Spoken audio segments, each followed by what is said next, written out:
Good morning to all my friends and family, and welcome to this episode of Jim's 5am Club. It's 5:30 in the morning. I'm here on George Street at the light rail station, just waiting for the light rail to arrive. I've probably got about 3 minutes to use up.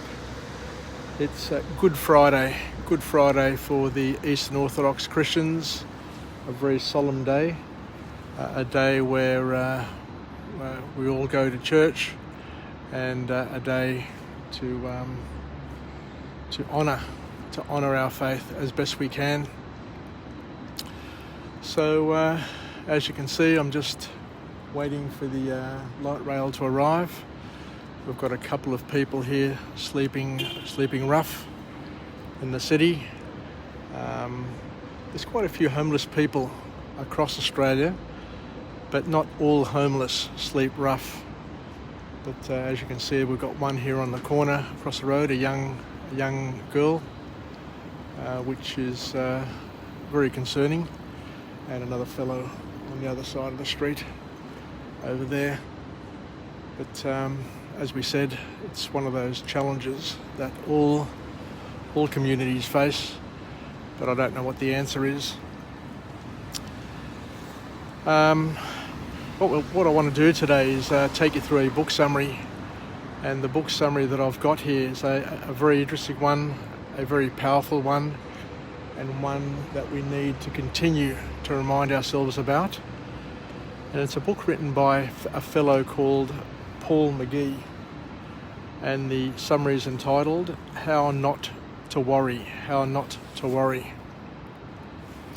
And I guess it's a very valuable lesson, especially in today's world, where we seem to be surrounded with lots of challenges, lots of problems, which create a lot of worry to a lot of people. So the author kicks off his book with an interesting quote, and I guess we all feel this from time to time. And the quote basically is as follows: "You probably sometimes find life is a juggling act and also a bit of a roller coaster at times. However, you're not at the verge of mental breakdown or mental meltdown." So I guess what the author there is trying to suggest to us is that we all have challenges, we all have problems, we all have ups and downs, and that's basically what life's all about. But not to think at any point in time that we need to worry too much, and to think that we are at the point of mental breakdown, because we actually aren't. It's just our turn at having some challenges and having some problems that we are invited to embrace and to deal with. Because at sometimes it just feels impossible.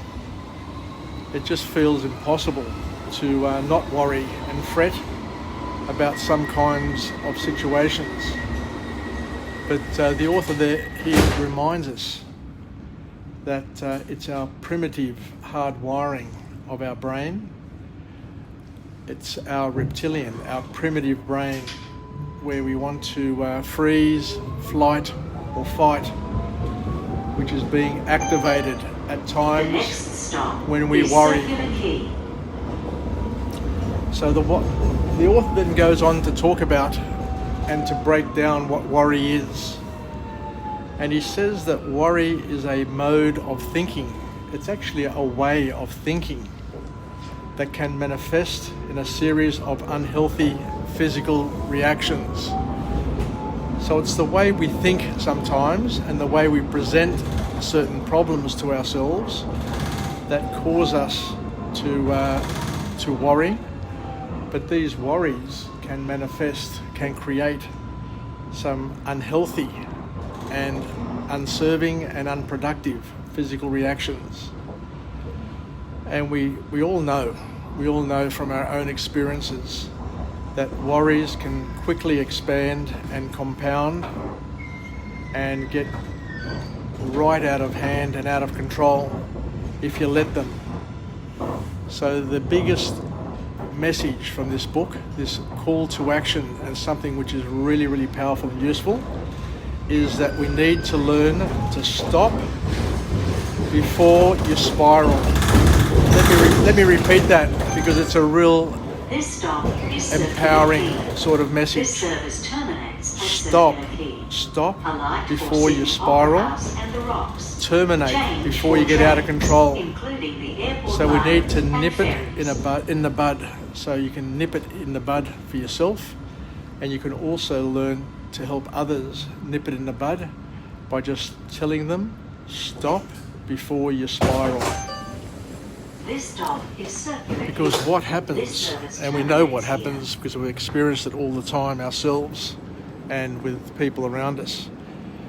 Thinking leads to worry, worry leads to anxiety, and then what happens is our survival mechanism kicks in, and we either freeze, fright, or flight. And what happens is we completely shut down our rational part of the brain. Our neocortex is bypassed, so we can't really think rationally anymore, and we are forced to either freeze, fight, or flight.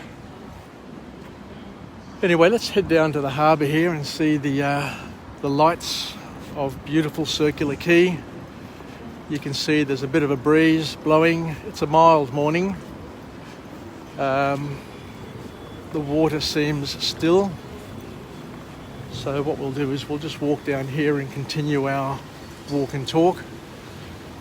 The breeze seems to be coming from the west, but it looks like it's a southwesterly. I can see a bit of cloud in the sky, so it looks like it's going to be an overcast morning, but that can quickly change and blow away with this breeze. So we'll see what sort of day we have. A reminder to everybody that we've got Vivid coming up from the 6th to the 28th of August, 98 days to go. And the other thing also is that given that it's Good Friday today, I'm into my second full day of water-only fast. In terms of my experience, I've mentioned to you before that the first day is really, really hard. Second day is easier, and tomorrow, which is Saturday, I'll go through till midnight and have my first meal after this very, very strict fast that I impose on myself at about 1 o'clock in the morning. So I will have been on a water-only fast for 80 hours. So it's something that I like doing. It's something that works for me and enables me to connect with my faith by making a physical contribution and a physical sacrifice in terms of giving up all food completely and just having water and staying hydrated. So what else can we learn from this wonderful book? So worry. What worry leads to is it has some physical components to it as well. And the physical components are that we have a shortness of breath, a tightness in the chest, a racing heart, and pupil dilation. And what that does is it creates a feedback loop that triggers instinctive behaviours that shut down, as we said, rational thought, and it can lead to health issues because our immune system can be compromised. Our sex drive can be reduced significantly.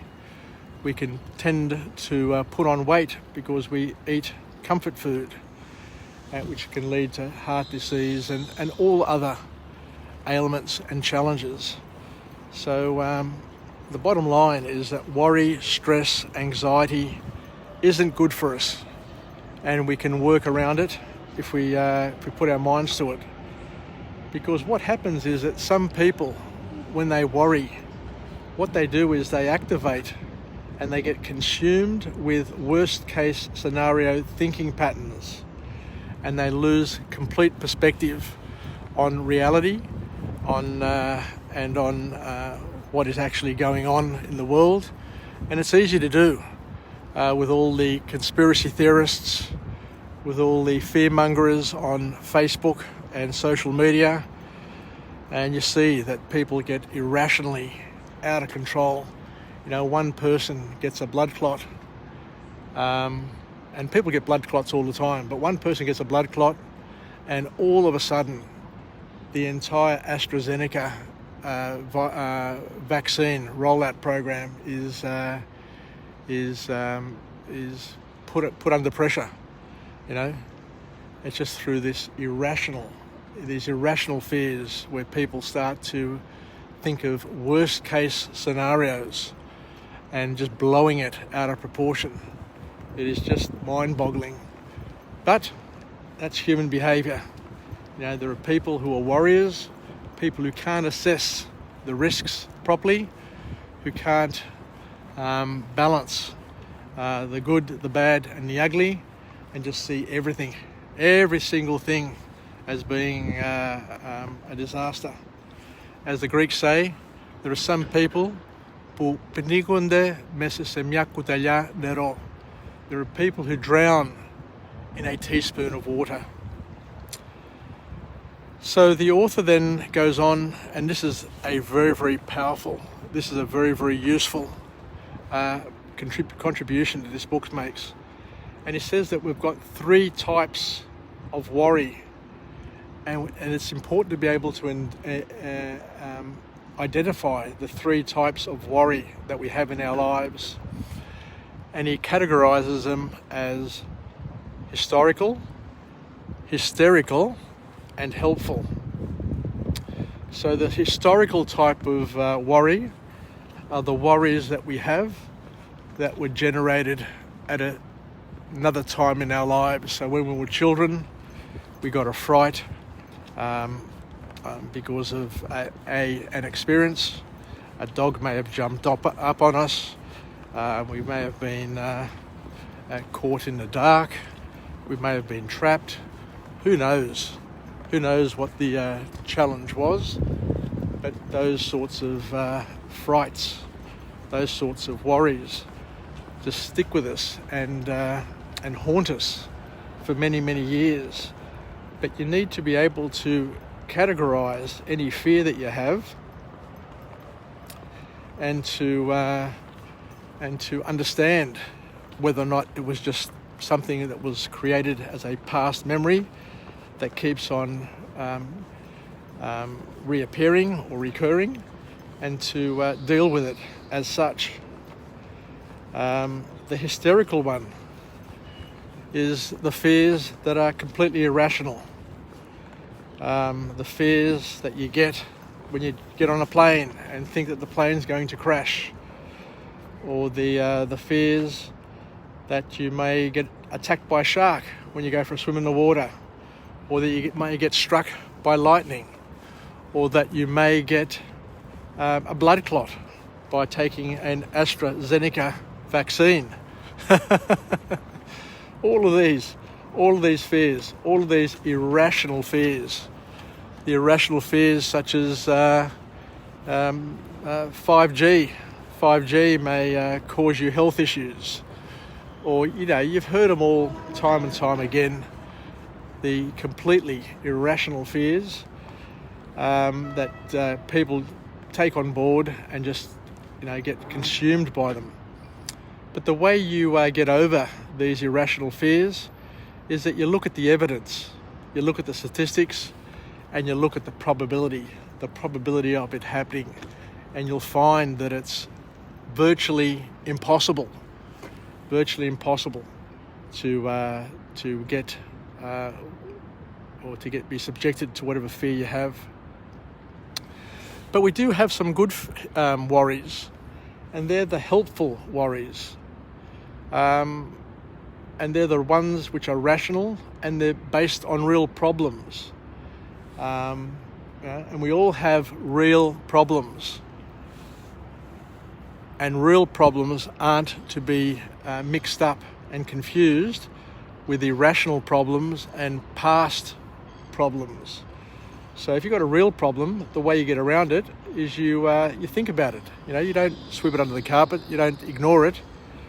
You plan ahead and you organise yourself to deal with it. So the third point in this book here talks about this whole thing about overcoming the problems that you have, and the way you overcome things is that you deal with the things that you can control. Because there are a lot of things in our lives that we can't control, but there's also a lot more things in our lives that we can control, but we don't give it credit for. So we do have quite a few things in our lives that we can control, and the importance is to focus on the things that we can control.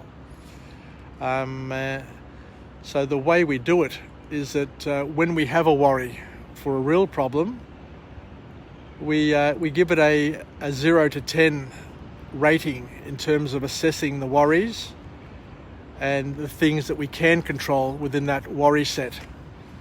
And when you identify the things that you can control, that you can influence, that are part of your circle of influence, then you basically take action. The way you solve problems is by taking action. And the author finishes off the book with a really powerful, awesome suggestion.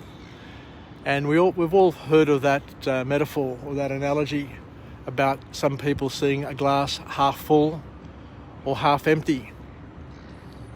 Well, the author says, regardless of whether or not the glass is half full or half empty, it's up to you to take action and to fill the bloody thing up.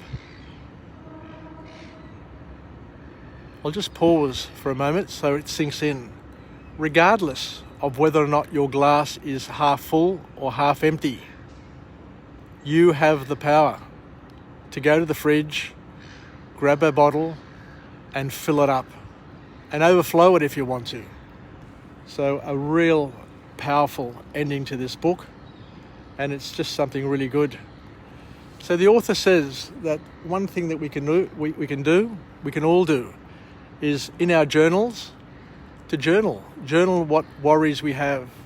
So whenever you have a situation where you feel worried all of a sudden about anything, it could be an irrational fear, it could be a past fear that still lingers with us, a historical fear, it could be a hysterical fear, or it can be a real fear. The author says journal that fear and look at the source of what's causing you that fear so you can categorize it. And once you categorize it, then you can deal with it. Anyway, I think I'll finish up there. I can see some seagulls down there. I don't know if you can see them, but just down in the water there. They're just sitting on the water. So seagulls at night, I guess, sit on the water and rest there. There are other seagulls over there on top of the jetties, sleeping and just making their little squawking noises. But it's a still night, still morning.